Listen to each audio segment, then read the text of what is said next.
avait fondé l'église de Corinthe et, entre-temps, un certain nombre d'autres personnages et d'autres prédicateurs ont passé par Corinthe, ont prêché à leur tour l'Évangile avec leur propre tradition et leur propre théologie.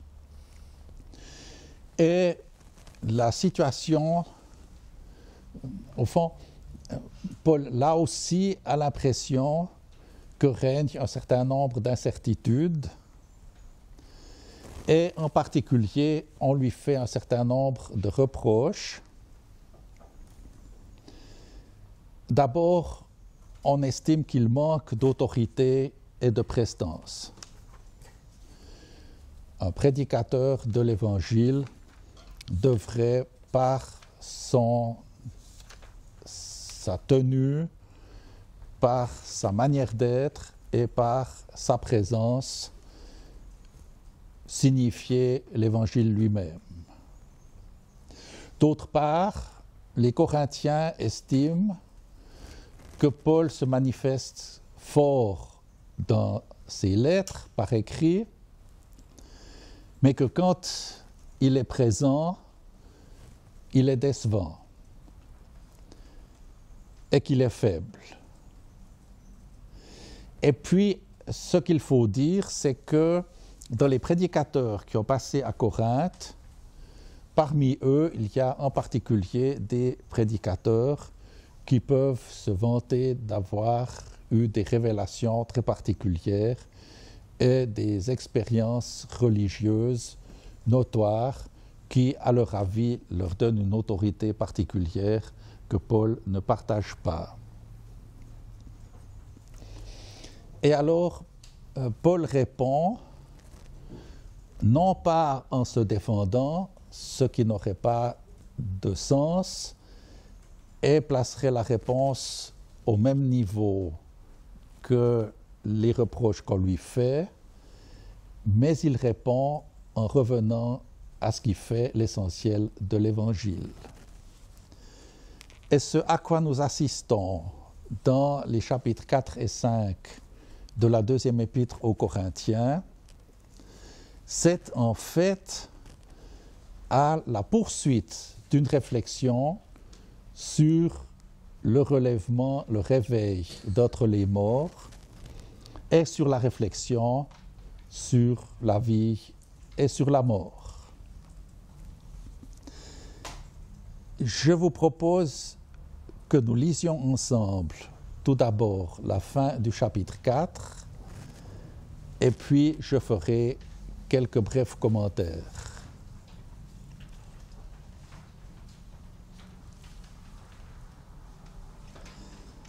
Or, nous avons ce trésor, c'est-à-dire la bonne nouvelle de l'Évangile. Or, nous avons ce trésor dans des vases d'argile, afin que la démesure de la puissance soit de Dieu et non de nous, en tout, pressé, mais pas écrasé, dans des impasses, mais pas empêché de passer, pourchassé, mais pas abandonné, terrassé, mais pas perdu. En tout temps, portant la nécrose de Jésus dans notre corps, afin que la vie de Jésus soit manifestée dans votre corps. Car toujours nous, vivants, nous sommes livrés à la mort par Jésus, afin que aussi dans votre chair mortelle soit manifestée la vie de Jésus. De sorte que la mort œuvre en nous, or la vie en vous. Or, ayant le même esprit de la confiance, selon ce qui est écrit, « J'eus confiance, c'est pourquoi je parlais », nous aussi, nous faisons confiance. C'est pourquoi nous parlons, sachant que celui ayant réveillé le Seigneur Jésus nous réveillera aussi avec Jésus et nous placera près de lui avec vous. Car tout cela part pour vous, afin que la grâce ayant été multipliée fasse surabonder l'action de grâce de la multitude pour la gloire de Dieu. C'est pourquoi nous ne sombrons pas, mais même si notre homme extérieur est détruit, notre intérieur est renouvelé de jour en jour. Car l'instantané léger de la détresse produit de démesure en démesure un poids éternel de gloire, ne regardant pas, nous, le visible, mais le non-visible, car le visible, transitoire, le non-visible, éternel.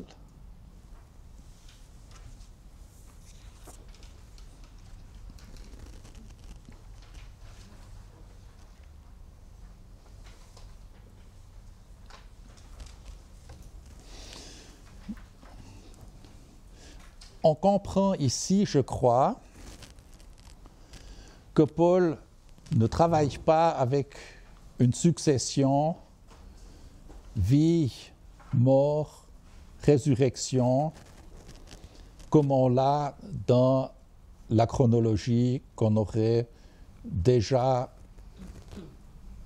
en commencement chez Luc, mais ensuite que nous connaissons par exemple dans le symbole des apôtres, mais que nous avons une réflexion sur la présence du vivre et du mourir, ou du mourir et du vivre, et que mort et vie ne se succèdent pas, mais d'une certaine manière se conditionnent l'une l'autre et se renvoient l'une à l'autre.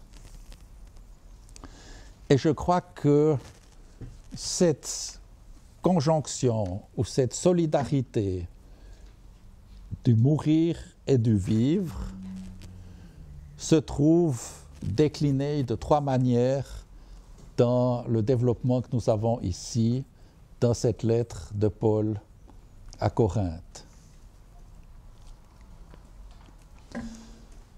La première forme, nous l'avons au début du développement,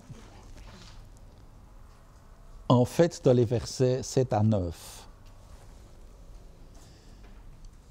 Or, nous avons ce trésor dans des vases d'argile, afin que la démesure de la puissance soit de Dieu et non de nous. Et puis ensuite, on a un développement en tout pressé, mais pas écrasé, etc.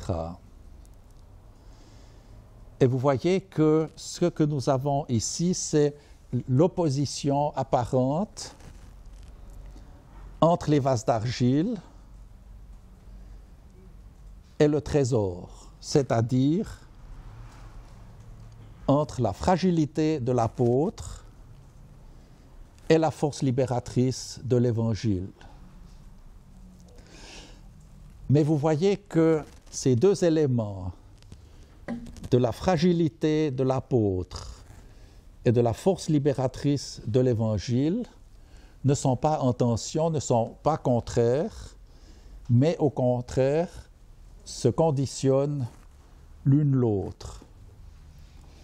C'est la fragilité de l'apôtre qui met en évidence la distinction entre la personne de l'apôtre et d'autre part la bonne nouvelle libératrice dont il est le dépositaire et qu'il transmet. Voyez que le trésor est transporté dans des vases d'argile, de sorte que la distinction devient claire entre celui qui est l'occasion de la rencontre du message et d'autre part le message qui est de son côté la condition de la liberté. Au fond, nous avons là une première définition de la condition de l'apôtre. Et cette condition de l'apôtre est déterminée par cette distinction. Au fond, l'apôtre n'est pas un génie qui serait identifiable à son message, mais l'apôtre n'est que la condition, que l'occasion de rencontrer le message qui est condition de liberté. Vous savez que Kierkegaard a beaucoup réfléchi sur cette distinction entre l'occasion et la condition, et que ce que peut faire un disciple de Jésus-Christ, c'est d'être l'occasion de rencontrer celui qui est la condition et de rencontrer le message, mais qu'il n'est pas la condition lui-même. Et donc, la première réponse de Paul au reproche qu'on lui fait, c'est de dire la faiblesse dans laquelle j'interviens à Corinthe et la fragilité que vous me reprochez, en fait, elle est au service du trésor que je transmets et elle est gage de la puissance libératrice du trésor que je transmets. Donc on n'a pas une infirmation de la vérité de l'évangile paulinien par la fragilité de l'apôtre, mais la fragilité de l'apôtre est en fait la situation dans laquelle la condition libératrice peut être transmise par l'apôtre, afin que la démesure de la puissance soit de Dieu et non de nous. Vous comprenez immédiatement qu'il ne s'agit pas d'une excuse de la faiblesse du message ou d'une excuse de la paresse du prédicateur ou quelque chose de ce genre-là, parce que ce qui est transmis, c'est le trésor. Et la fragilité n'est pas la fragilité du trésor, mais c'est la fragilité de celui qui l'apporte, la fragilité personnelle de celui qui l'apporte. Ce qu'on voit très bien dans ce qui suit, n'est-ce pas, pressé mais pas écrasé, dans des impasses mais pas empêché de passer, pourchassé mais pas abandonné, terrassé mais pas perdu. Voyez que nous avons ici une première déclinaison de cette interaction et de cette solidarité entre action de la mort et de la fragilité et de la finitude d'une part, et d'autre part, puissance de la vie de l'autre. Donc on n'a pas vie, mort, résurrection, mais une contemporanéité de la fragilité et de la puissance de la vie, ou de la menace constante de la finitude et de la fragilité de la mort, et de la puissance libératrice de la vie. La deuxième déclinaison de cette contemporanéité de la mort et de la vie se trouve dans les versets 10 à 15. Et vous voyez qu'ici, nous avons une nouvelle opposition avec cette fois une mention explicite des thèmes de la mort et de la vie. Je relis peut-être le passage parce que le texte est, je crois, très clair mais dense. En tout temps, portant la nécrose de Jésus dans notre corps, afin que la vie de Jésus soit manifestée dans votre corps. Donc, vous voyez qu'on a de nouveau cette solidarité de la mort et de la résurrection, ou de la mort et de la vie nouvelle, mais cette fois répartie entre les personnes. Non plus le message est celui qui porte le message, mais maintenant celui qui porte le message est les destinataires. La mort règne d'une certaine manière dans l'existence de l'apôtre pour que la vie naisse dans l'existence, dans le corps. Vous voyez que c'est très intéressant parce qu'on retrouve le corps qui nous avait occupé la dernière fois dans le corps des destinataires. Car toujours nous vivants, nous sommes livrés à la mort par Jésus, afin que aussi de votre chair mortelle soit manifestée la vie de Jésus. Le ressuscité est manifesté ou le relevé d'entre les morts. Voyez que le terme ressuscité nous aide de moins en moins à comprendre, mais le relevé d'entre les morts vit dans les destinataires, alors que le relevé d'entre les morts vit aussi dans l'existence de l'apôtre, mais sous la forme du don qu'il fait de lui-même et de la mort qu'il accepte dans sa propre existence. Donc vous voyez qu'on a un regard sur la vie et sur la mort à partir de la vie. De sorte que la mort œuvre en nous, or la vie en vous. Or, ayant le même esprit de la confiance, selon ce qui est écrit, « J'eus confiance, c'est pourquoi je parlais », nous aussi, nous faisons confiance. C'est pourquoi nous parlons, sachant que celui ayant réveillé le Seigneur Jésus, nous réveillera aussi avec Jésus et nous placera près de lui avec vous, car tout cela par et pour vous, afin que la grâce ayant été multipliée fasse surabonder l'action de grâce de la multitude pour la gloire de Dieu. Donc, voyez, seconde déclinaison, la fragilité de la vie de l'apôtre, de la situation existentielle de l'apôtre, est solidaire de la vie destinée, annoncée au destinataire, ce qui fait de l'existence de l'apôtre et de ses destinataires une existence qui a un certain parallélisme avec l'existence de Jésus, qui a fait don de sa vie pour la vie des humains. Première déclinaison, donc, la vie du trésor, de la fragilité des vases. Deuxième, la fragilité de l'apôtre pour la vie des destinataires. Et la troisième déclinaison concerne l'existence de l'apôtre lui-même. C'est pourquoi nous ne sombrons pas, mais même si notre homme extérieur est détruit, notre intérieur est renouvelé de jour en jour.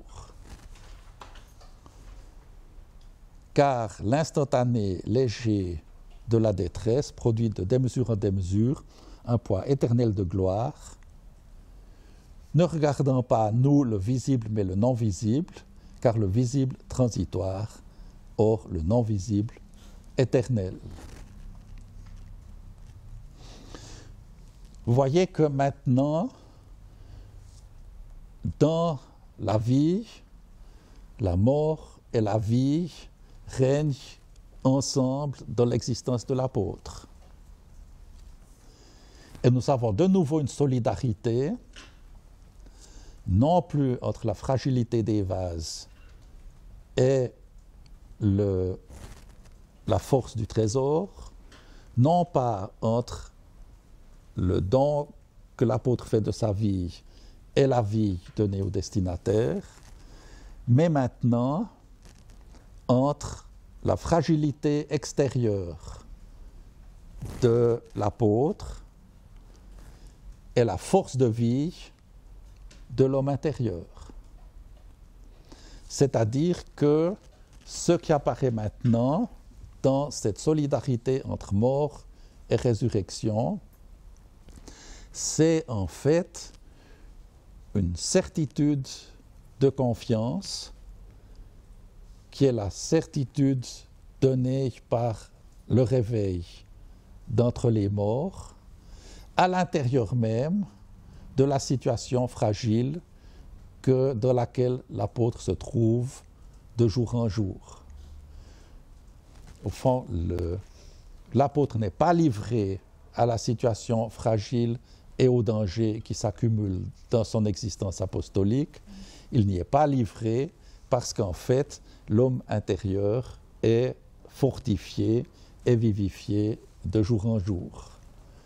Vous voyez que ce que nous avons là est quelque chose d'extrêmement important, je crois aussi extrêmement important, on va encore le voir quand on lira l'Épître aux Philippiens, quelque chose qui me paraît extrêmement important aujourd'hui, c'est au fond ce refus de résumer l'existence humaine à l'extériorité, mais l'affirmation d'une liberté qui est donnée par la certitude.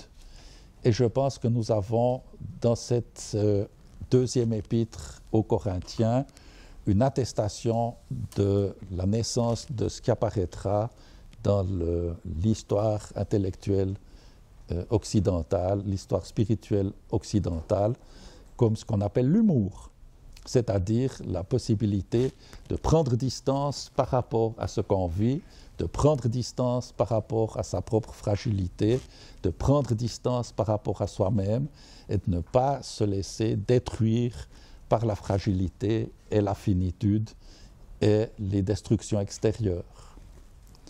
Donc, troisième déclinaison de cette solidarité de la mort et de la vie, la puissance de la vie qui est présente dans l'existence et dans la conviction de l'apôtre, alors même que l'existence extérieure se trouve menacée et prise dans des difficultés et des dangers et des conflits qui ne vont pas cesser. Nous avions parlé dans la première soirée d'un passage de la tradition à la conviction, et je crois qu'ici nous avons vraiment l'aboutissement ou un premier aboutissement de ce passage d'une tradition, au fond d'une représentation reçue de la résurrection des morts dans une conviction sur la puissance de vie à l'intérieur même d'une situation de fragilité et de finitude. Alors on continue du coup de lire la deuxième aux Corinthiens. Moi je repars à partir, enfin c'est pas moi, c'est Paul qui fait ça, me semble-t-il, je repars de cette double opposition des contraires, ou alors ça m'a fait penser ce que tu disais à l'expression d'Héraclite, la coopération des contraires. Hein. Les contraires, il faut les voir comme, non pas comme deux choses opposées, mais comme deux choses qui coopèrent. Donc cette double solidarité ou coopération des contraires au verset 18. Visible, transitoire, et puis de l'autre côté, non visible et éternel. Hein. Vous le voyez au verset 18, cette opposition-là des contraires reçoit une explication qui est de l'ordre du savoir, puisque ça redémarre comme ça, car nous savons. Alors allons-y, qu'est-ce qu'on sait? Je lis. Car nous savons que si notre maison terrestre de la tente est détruite, nous avons de Dieu un édifice, une maison non faite de mains humaines, éternelle dans les cieux. Car aussi nous gémissons, désirant surrevêtir notre domicile des cieux, si du moins revêtus nous ne sommes pas trouvés nus. Car aussi, ceux étant dans cette tente, nous gémissons, chargés, en ceci que nous ne voulons pas être dévêtus, mais surrevêtus, pour que le mortel soit englouti par la vie. Or, celui nous ayant produit pour cela même, c'est Dieu, celui nous ayant donné les arts de l'esprit. Donc, étant remplis de courage en tout temps, et sachant que, étant présents dans notre corps, nous sommes absents loin du Seigneur, car par la confiance nous marchons, non par la vue. Or nous sommes remplis de courage et nous aimerions mieux être absents hors du corps et être présents vers le Seigneur. C'est pourquoi nous nous faisons honneur, soit étant présents, soit étant absents, de lui être agréables. Car il faut que nous tous soyons révélés devant le siège du Christ, afin que chacun recueille, selon ce qu'il aura pratiqué par son corps, soit de bien, soit de mal.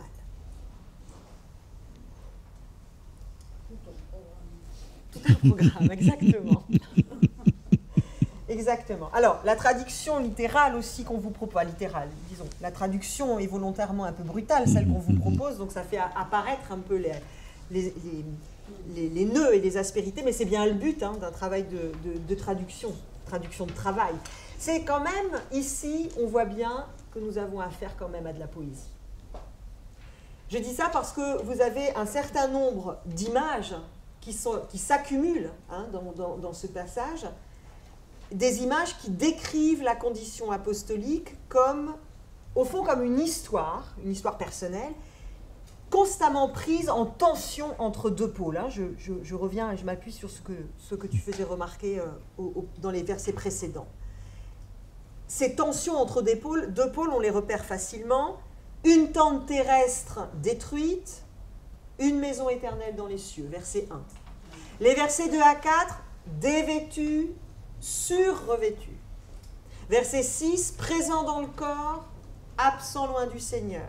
Et puis verset 8, absent hors du corps, présent vers le Seigneur. On a deux pôles comme ça qui opposent le temps et l'éternité, qui opposent, pourrait-on dire, l'immanence du présent et la puissance d'une transcendance à l'œuvre dans l'immanence. Et Paul définit ces deux pôles en utilisant, vous l'avez compris maintenant, des couples de métaphores ou de symboles. Et il va mobiliser comme ça des registres de langage très différents.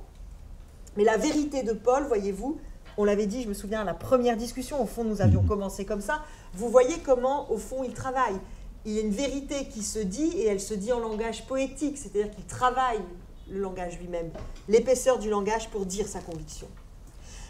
Ça, c'est ma première remarque. Autre chose, c'est qu'on note aussi que ces représentations et ces images, elles sont situées hors chronologie. Je répète au fond ce que tu disais. On voit bien qu'on n'a pas une compréhension linéaire. Il n'y a pas un avant, un pendant et un après. On est hors chronologie, je dirais même, on est hors cartographie spatiale aussi, hors cartographie spatiale et temporelle. Ces images, elles sont mobiles, elles créent de l'indétermination. C'est le propre même de la poésie. Une indétermination qui, semble-t-il, s'offre assez facilement à notre interprétation. C'est-à-dire que, première image, on pourrait assez volontiers lire dans cette première image, donc je répète, la tente terrestre détruite et puis une maison éternelle dans les cieux, on pourrait se dire l'opposition entre la tente menacée de destruction et puis la demeure céleste qui n'est faite pas de main humaine pourrait assez spontanément être comprise comme une autre manière de dire la mort et puis le relèvement des trépassés. Au fond, on pourrait se dire, fini les représentations apocalyptiques pour dire le passage de la vie terrestre à la vie céleste comme on le trouvait dans la première aux Thessaloniciens, chapitre 4. Fini aussi les grandes scènes de transformation universelle des corps mortels en immortalité comme on l'a vu au chapitre 15 de la première aux Corinthiens. On aurait là, au fond, finalement, une image toute simple d'un changement de demeure, une sorte de déménagement où chaque trépassé s'installe dans son véritable domicile. Au fond, ce serait dire, la résurrection, c'est un changement d'adresse. C'est un déménagement. Et puis les images suivantes, elles pourraient s'inscrire dans cette même logique, des versets 2 à 4, l'image de la transition de la vie à la vie après la mort, comme un changement de vêtements. Se dévêtir à la mort de notre habit terrestre, en espérant ne pas être trouvé dévêtu, pour être surrevêtu par nos atours célestes, pour que le mortel, écrit-il, soit englouti par la vie. Et puis enfin, verset 8-9, l'image du passage de ce corps, de l'existence terrestre et mortelle à la présence vers le Seigneur.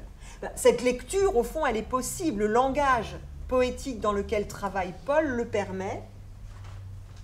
Elle impose, me semble-t-il, de préciser la cartographie spatiale et temporelle de ces deux pôles en présence, mais elle est possible.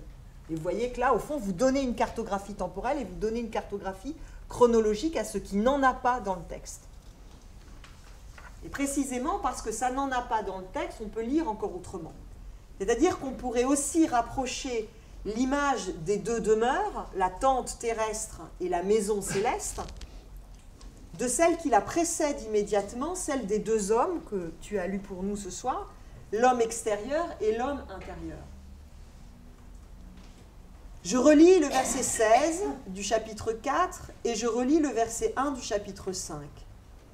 Verset 16. « C'est pourquoi nous ne sombrons pas, mais même si notre homme extérieur est détruit, notre intérieur est renouvelé de jour en jour. » Autre manière. Verset 1 du chapitre 5. « Car nous savons que si notre maison terrestre, de la tente, donc la maison terrestre, c'est jamais que de la tente, quoi, hein, est détruite, nous avons de Dieu un micro ouvert. » Oui, nous avons de Dieu un micro ouvert. Il faut fermer vos micros, les personnes qui sont derrière leur écran, s'il vous plaît. Je reprends mon verset 1. Nous avons de Dieu un édifice, une maison non faite de mains humaines, éternelle dans les cieux. Si on lit dans cette perspective, on voit que les futurs ne sont pas orientés sur une délivrance de la vie présente après la mort, mais au contraire, ils sont orientés sur l'espérance confiante dans la grâce du Dieu qui a déjà, nous dit-il, donné les arts de l'esprit, verset 5, et qui ouvre le présent au-delà de toutes les difficultés rencontrées et qui l'ouvre, au-delà de toutes ces difficultés, au courage de la confiance, versets 7 et 8. Cette oscillation des futurs, mêlée à l'indétermination et donc à la mobilité des images, permet pour Paul de rendre compte de la conviction et de la tension dans laquelle la création nouvelle de Pâques place l'existence présente, place la vie présente. Si on se concentre, par exemple, dans notre passage des premiers versets du chapitre 5, si on se concentre sur les phrases principales exprimées au mode indicatif, les affirmations les plus clairement distinctes des confessions de Paul. Je reprends et je relis les affirmations principales. Verset 1. Nous savons que nous avons de Dieu une maison non faite de mains humaines, éternelle dans les cieux. Verset 2. Nous gémissons en désirant surrevêtir notre domicile des cieux. Verset 4. Nous gémissons, chargés en ceci que nous voulons être surrevêtus.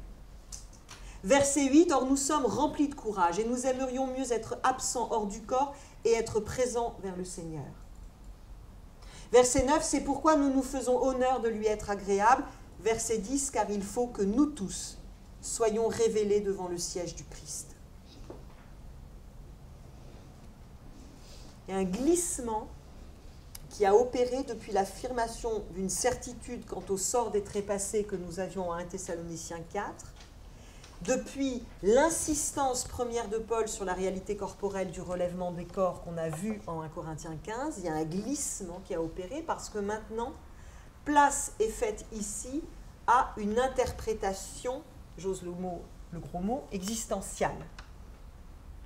On a une interprétation existentielle de l'événement de Pâques et de la création nouvelle. Une interprétation qui renonce ici à l'objectivation et à la mythologie des scénarios apocalyptiques qu'on avait par ailleurs, pour se risquer maintenant dans la découverte d'une dimension nouvelle de l'existence humaine.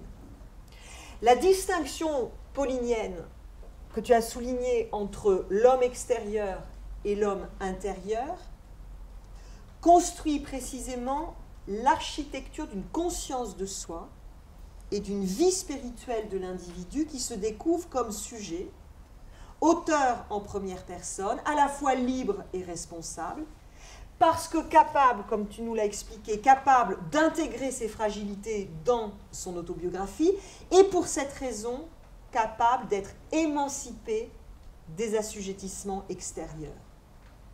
On a un jeu, JE, qui n'est pas déterminé par l'extériorité, même si notre homme extérieur est détruit, etc., verset 16, mais la conscience de soi, de l'intérieur, qui est renouvelée de jour en jour. Cette conscience de soi, de l'intérieur, construit sa compréhension de la réalité et ça édifie son rapport à l'extériorité. Avoir conscience de cette intériorité-là, avoir conscience de soi, de l'intérieur, de cette manière-là, ça construit un autre rapport à la réalité, ça le reconstruit. La découverte, au fond, de l'intériorité du sujet personnel découle d'une compréhension de la résurrection qui est libérée de sa... Ça, c'est toi qui l'avais écrit comme ça, de sa superstructure métaphysique et mythologique. Ça la libère de ça. La résurrection, elle est interprétée ici de manière existentielle. Au fond, elle est existentiellement interprétée comme l'événement révélateur d'une présence transcendante. Et cette transcendance, elle n'est pas crainte, elle n'est pas non plus amadouée comme on pourrait le faire avec des systèmes précisément. En ce sens, la transcendance qui s'est manifestée à Pâques s'avère totalement irréductible au monde de la religion. Elle s'est faite au contraire voir comme puissance libératrice de reconnaissance inconditionnelle et de confiance créatrice en reconnaissant le crucifié qui avait perdu toutes les qualités qu'une personne humaine peut perdre comme un fils. Donc de le reconnaître, se crucifier comme un fils. Si on est dans cette logique-là et qu'on garde à l'esprit cette articulation, cette combinaison entre l'image de l'homme extérieur et de l'homme intérieur avec cette histoire de maison terrestre de l'attente et de cette maison éternelle dans les cieux, alors la représentation de la résurrection qui est mobilisée ici peut fonder une nouvelle manière du rapport à soi, puisque la vérité de l'existence humaine ne se voit pas. Puisque le je, J-E, qui ordonne la polarité de l'intériorité et de l'extériorité, ce je, J-E, ne se voit pas.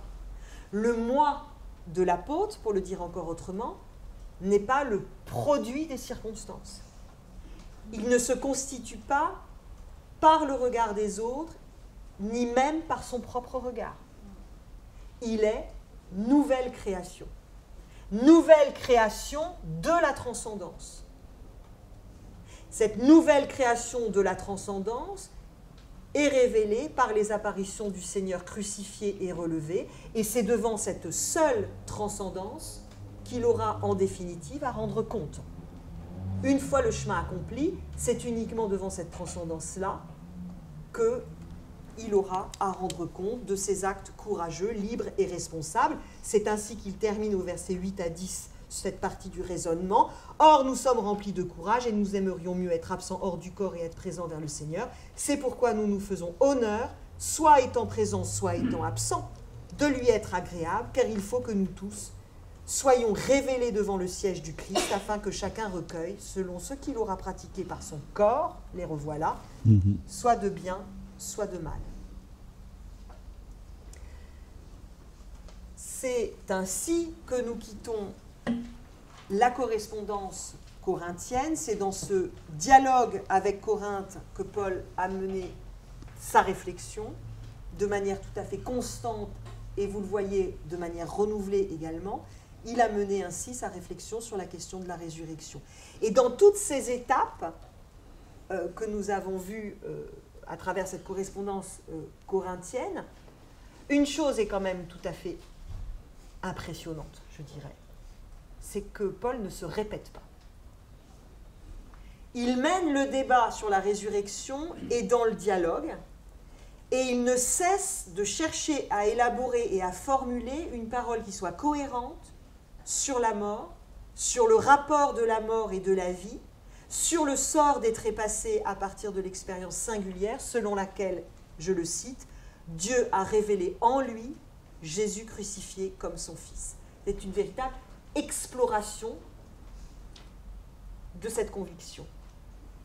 Qu'il soit seul ou qu'il soit avec Sylvain et Timothée, comme on l'a vu dans la première aux Thessaloniciens, Paul ne cherche pas, voyez, à transmettre une doctrine constituée. À le lire, on découvre la progression d'une réflexion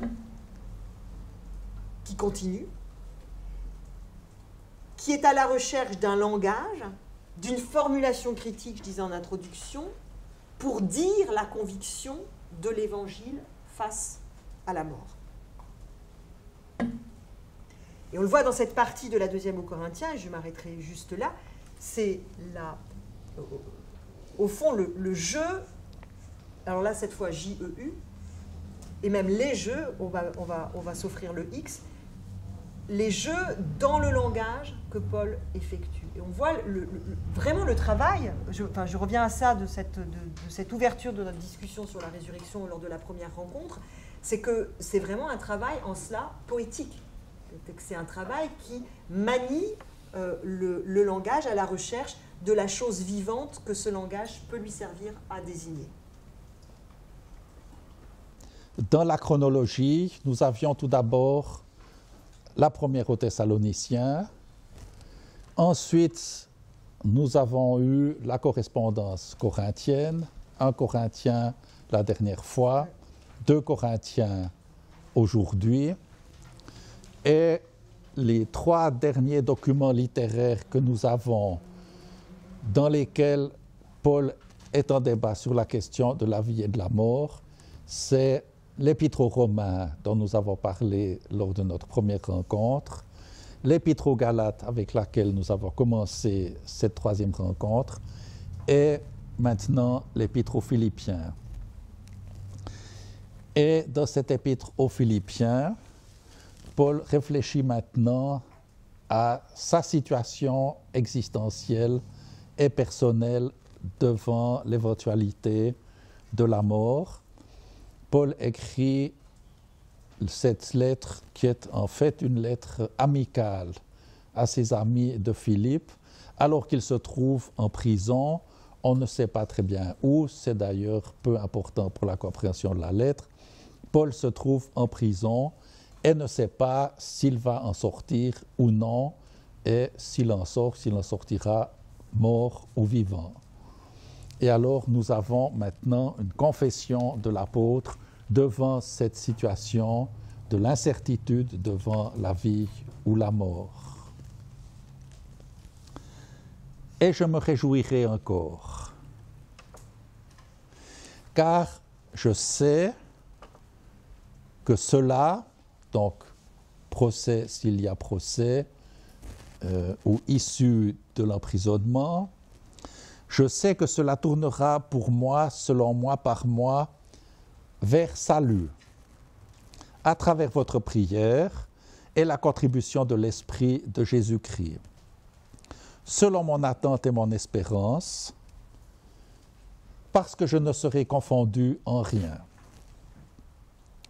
Mais en toute liberté de parole, comme toujours, maintenant aussi, Christ sera magnifié dans mon corps, soit à travers la vie, soit à travers la mort. Car, pour moi, selon moi, par moi, le vivre, c'est Christ, et le mourir est gain. Or, si le vivre dans la chair, c'est pour, selon moi, fruit d'action, je ne sais que choisir. Or, je suis retenu des deux côtés. Ayant le désir de m'en aller et d'être avec Christ, car ce serait de beaucoup meilleur, ou de rester dans la chair est plus nécessaire à cause de vous. Et voici ce que je sais avec conviction, que je resterai et que je demeurerai avec vous tous pour le progrès et la joie de votre confiance, afin que votre fierté en Christ Jésus surabonde en moi par ma présence de nouveau chez vous.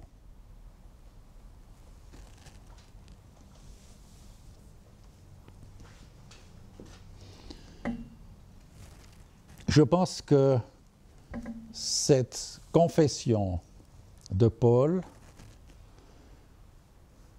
nous permet très provisoirement de clore notre itinéraire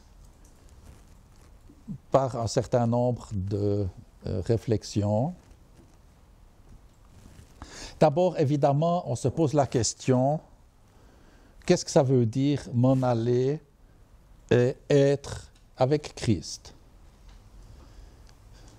La formulation est très elliptique et au fond, provisoirement, j'aimerais la laisser ouverte. Je trouve en tout cas extrêmement intéressant que Paul choisisse une telle formulation extrêmement ouverte. Que signifie être avec Christ? M'en aller et être avec Christ. Ce que je constate d'abord, c'est que nous sommes ici à l'aboutissement d'un itinéraire intérieur dans lequel Paul a formulé de la manière la plus précise possible et la plus sobre possible sa conviction.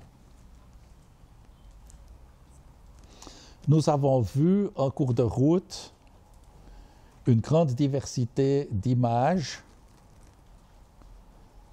et ici je vois que Paul renonce à toutes les images pour parler en jeu et pour parler de sa situation devant la double possibilité de la vie et de la mort. Je remarque que de nouveau, et je crois que cela a été une constante dans tous les textes que nous avons lus, je constate que de nouveau, le thème de Paul n'est pas la vie après la mort, mais c'est le rapport de la vie au passage de la vie à la mort.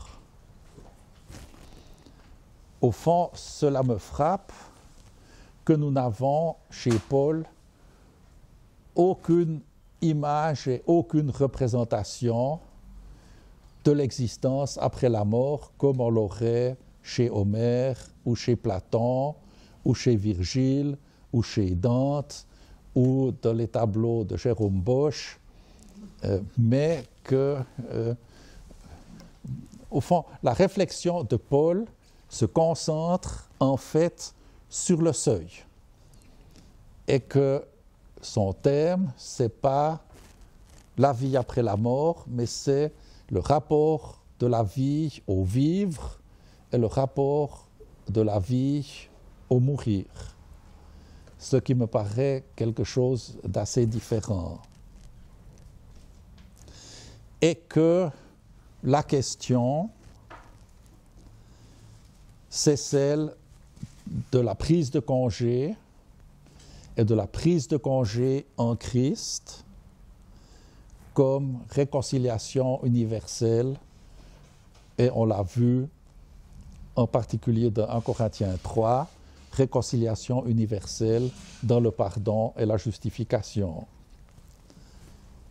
Au fond, je pense que le thème, je défendrai l'hypothèse que le thème de Paul, en fait, c'est ce rapport de la vie dans la mort et la résurrection du Christ, le rapport à ce passage de la vie au mourir. Maintenant, ce que nous avons vu, c'est des déplacements non seulement des déplacements, mais des simplifications. Je crois que cet élément de simplification, André, nous l'avions très fortement mis en évidence dans notre livre naguère, à la suite du séminaire que nous avions animé ici. Au fond, déplacement et simplification au cours du dialogue, en particulier avec les Corinthiens, mais aussi en raison des expériences faites par l'apôtre dans son apostolat et dans les difficultés rencontrées. Je note deux éléments qui me paraissent prendre ou apparaître sous une lumière nouvelle maintenant qu'on termine le parcours. C'est d'abord la question d'un 1 Thessalonicien. Parce qu'au fond, tout d'un coup, dans 1 Thessalonicien, la question qui est posée, c'est le rapport aux gens qu'on a perdus. Et au fond, c'est un cas particulier du rapport avec le seuil du mourir. Au fond, c'est le rapport au mourir des autres et au être mort des autres. Le deuxième élément qui me paraît prendre une signification nouvelle après coup, c'est l'insistance sur la résurrection des corps. Parce qu'au fond, l'insistance sur le caractère corporel dans la première aux Corinthiens me semble prendre une pertinence nouvelle maintenant, parce qu'on voit que ce dont il est question, ce n'est pas une réflexion physique sur le sort des âmes, une réflexion physique sur le sort des humains après la mort, mais il s'agit vraiment d'une question d'une identité et d'une continuité des individus dans le rapport au vivre et au mourir. Et au fond, le corps est en fait ce qui donne à chaque personne son identité et la continuité de son histoire et de son existence.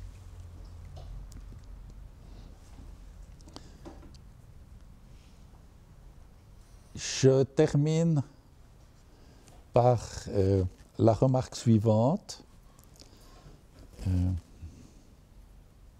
Je constate que nous sommes actuellement dans une situation où de nombreuses recherches sont faites, soit de transhumanisme, soit d'intelligence artificielle, qui visent en fait à un prolongement de la vie et à une sorte de transformation de l'être humain en superhumain. J'ai été très frappé cet automne dans un congrès par des physiciens qui nous parlaient d'une part de la volonté de créer des ordinateurs qui puissent reproduire exactement le fonctionnement du cerveau humain. Et au fond, le rêve de ces physiciens, et je trouvais très intéressant, le rêve de ces physiciens, c'était d'inventer un ordinateur qui puisse reproduire le fonctionnement du cerveau humain, qu'on puisse l'envoyer à travers l'univers, qu'il puisse pendant 2 siècles traverser l'univers et donc apporter à des mondes tout à fait étrangers la connaissance de l'être humain, de la culture humaine et de la pensée humaine. Enfin, je trouvais ça extrêmement intéressant, cette idée. Le lendemain, on prenait le petit déjeuner avec ce physicien. Je lui ai demandé si son ordinateur... le physicien était en train de prendre son petit déjeuner et de déguster la confiture aux abricots. Et je lui ai demandé si son ordinateur jouirait aussi de la confiture aux abricots. Il m'a dit oui, certainement, s'il a des senseurs. On n'a pas poursuivi la discussion, mais au fond, ça me paraissait assez clair. On pourrait parler d'autres tentatives de ce genre. Au fond, ce que je trouve intéressant, c'est que l'itinéraire que nous propose Paul va dans un sens absolument différent et part d'une définition complètement opposée de ce qui constitue l'existence humaine et la vie spirituelle de l'individu. C'est-à-dire que ce que Paul réfléchit, me semble-t-il, quand il parle du relèvement ou du réveil d'entre les morts ou de la mort, quand il parle du réveil ou du relèvement d'entre les morts, Au fond, ce dont il parle, c'est de notre condition présente et d'une annonce de vie et d'une promesse de vie qui nous permet une réconciliation avec la fragilité et avec la finitude qui font précisément ce qui constitue l'existence humaine. Pour terminer, nous vous proposons quelque chose qui ressemble à ce que l'on faisait dans les écoles du dimanche. On vous laisse une image, et cette image est une notice d'Albert Camus. Ciel d'orage en août, souffle brûlant, nuage noir. À l'est pourtant, une bande bleue, délicate, transparente, impossible de la regarder. Sa présence est une gêne pour les yeux et pour l'âme. C'est que la beauté est insupportable. Elle nous désespère, éternité d'une minute, que nous voudrions pourtant étirer tout le long du temps. Merci.